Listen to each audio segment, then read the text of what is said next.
آداب دوستو، غالب کمال آپ سے اپنے یوٹیوب چینل کے ذریعے مخاطب ہے اور آج ہم قرآن کی سائنسی غلطیوں کے سلسلے کے تسلسل کو جاری رکھیں گے اور بات کریں گے۔ قرآن میں کاسمولوجی یعنی فلکیات کے لحاظ سے بہت سی غلطیاں پائی جاتی ہیں، کیونکہ قرآن بیسیکلی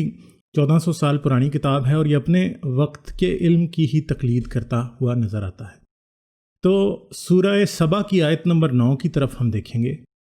میں آپ کو پڑھ کر سنا دیتا ہوں۔ کیا پس وہ اپنے آگے پیچھے آسمان و زمین کو دیکھ نہیں رہے ہیں؟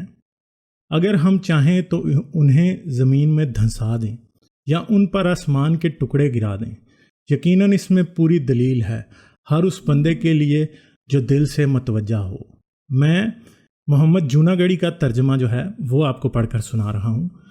اور اس آیت میں آپ یہ دیکھ سکتے ہیں کہ قرآن کے مطابق آسمان کے ٹکڑے ہو سکتے ہیں، یعنی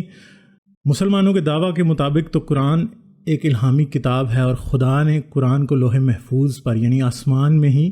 کسی جگہ پر لکھ کر رکھا ہوا ہے، اور وہ یہ قرآن بعد ازاں محمد صلی اللہ علیہ وسلم پر اتارا گیا اور انہوں نے انسانوں کو یہ قرآن بتایا، یہ آسمان پر ہی موجود تھا۔ تو آپ یہ دیکھ سکتے ہیں کہ اسی قرآن میں آپ کو یہ نظر آ رہا ہے کہ یہ قرآن یہ جو آسمان ہے یہ ٹکڑے ٹکڑے ہو کر انسانوں پر گر سکتا ہے، اور اللہ اسے گرا سکتا ہے، اللہ نے اسے گرنے سے روکا ہوا ہے۔ مطلب اگر آپ آج آسمان و زمین کو دیکھیں تو آپ یہ اندازہ لگا سکتے ہیں کہ آسمان کیا ہے۔ آسمان اصل میں نظر کا ایک دھوکہ ہے۔ پانی کے وہ بخارات یا ویپرز جو کہ آپ کے ایٹماسفیئر میں سسپینڈڈ ہیں، وہ آپ کے آسمان کو نیلے رنگ کا دکھاتے ہیں، یعنی آسمان بلو اس لیے دکھتا ہے، اسکائی بلو، کیونکہ یہ پانی کے بخارات جو ہیں جب سورج کی کرنیں ان پر پڑتی ہیں تو وہ بلو کلر کی لائٹ ایمٹ کرتے ہیں، یعنی ان سے بلو کلر کی روشنی پھوٹتی ہے اور آپ کو آسمان نیلا نظر آتا ہے۔ اور اسی طرح رات کو آسمان آپ کو کالا اس لیے نظر آتا ہے کیونکہ روشنی نہیں ہوتی، اور آپ کو جب روشنی نہیں ہوتی تو اندھیرے میں ہر چیز آپ کو کالی ہی نظر آتی ہے اور آپ کو چاند ستارے چمکتے ہوئے نظر آتے ہیں۔ تو آپ یہ دیکھ سکتے ہیں قرآن اصل میں 1400 سال پرانی انہی باتوں کی تقلید کر رہا ہے جو کہ مختلف پرانی متس میں اور میتھولوجیز میں ہمیں دیکھنے کو ملتی تھی۔ اور میسوپوٹامیہ کے لوگ یعنی بابل کے یا عراق کے لوگ، فارس کے لوگ، پرشینز جو تھے یا ایجپشنز جو تھے، ایون گریکس اور رومنز جو تھے، وہ بھی یہی سمجھتے تھے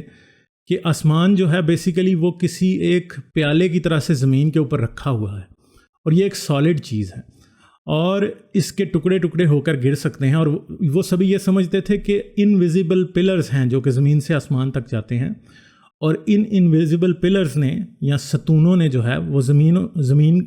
آسمان کو زمین پر گرنے سے روکا ہوا ہے۔ بائبل میں یہ آتا ہے کہ اور اس نے قرا کو زمین کے اوپر رکھا۔ قرا مینز سیمی اسفیئر، یعنی ایک پیالے کی طرح زمین کے اوپر آسمان کو رکھا گیا ہے۔ اور میں اس میں آنے والی ویڈیوز کے اندر اور بھی چیزیں بتاتا رہوں گا کہ کس طرح سے یہ چیز جو ہے وہ غلط ہے اور کس طرح سے قدیم یا اینشینٹ میتھولوجیز کے اندر یہ چیز بار بار دیکھنے کو ہمیں ملتی ہے، کیونکہ میسوپوٹامیئنز یا بیبلونینز خاص طور پہ یہ مانتے تھے کہ آسمان جو ہے وہ ایک پیالے کی طرح زمین کے اوپر رکھا ہوا ہے، اور اس طرح سے 7 آسمان ہیں جو کہ ایک کے بعد دوسرا، دوسرے کے بعد تیسرا، تیسرے کے بعد چوتھا جو ہیں وہ ایک دوسرے کے اوپر تہوں کی صورت میں رکھے ہیں۔ سب سے نیچے والے آسمان کے اندر آپ کو جو فکس سٹارز نظر آتے ہیں جو کہ حقیقتاً سب سے دور ہیں وہ آپ کو نظر آتے ہیں۔ اس کے بعد دوسرے، تیسرے، چوتھے، پانچویں آسمان میں آپ کو سورج، چاند، پھر دین آپ کو مارس، پھر آپ کو جوپیٹر، وینس، یہ سب کے سب جو ہیں آپ کو نظر آتے ہیں۔ اور آپ کو یہ بات سمجھنے کے لائق ہے کہ اگر آج آپ یہ دیکھیں کہ آسمان ہے کیا، اکثر جب مسلمانوں سے اس بارے میں بات ہوتی ہے تو مسلمان یہ کہتے ہیں کہ 7 آسمان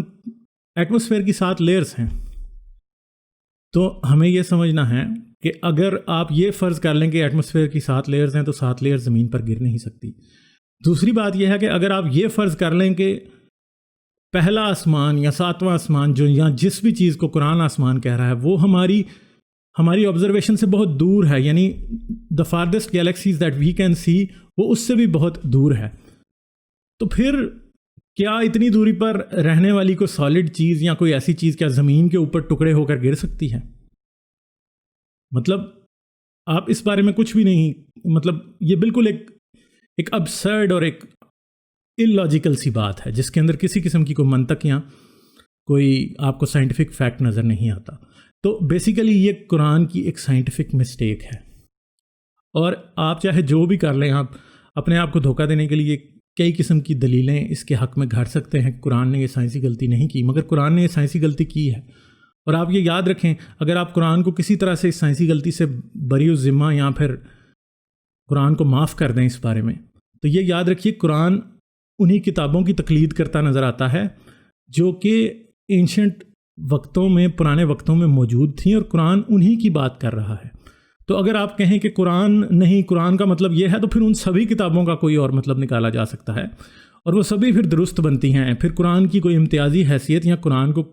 کوئی جس کو انگلش میں کہتے ہیں Quran is not special, then Quran falls into the same category as those old ancient books that were written by human beings. کسی اور نے نہیں وہ لکھی تھی، وہ انسانوں ہی نے لکھی تھی، اور ان میں وہی تمام انسانی غلطیاں موجود تھی جو اس وقت کے انسان کرتے تھے. تو یہی بات ہے کہ Quran is not special, it is a book written by human beings. اور یہ کس طرح لکھی گئی، کس نے لکھی، یہ ایک علیحدہ بحث ہے جس پر میں کبھی دوبارہ روشنی ڈالوں گا. تو چلیں دوستو، آج کے لیے صرف اتنا ہی. غالب کمال کو اجازت دیجیے. آداب.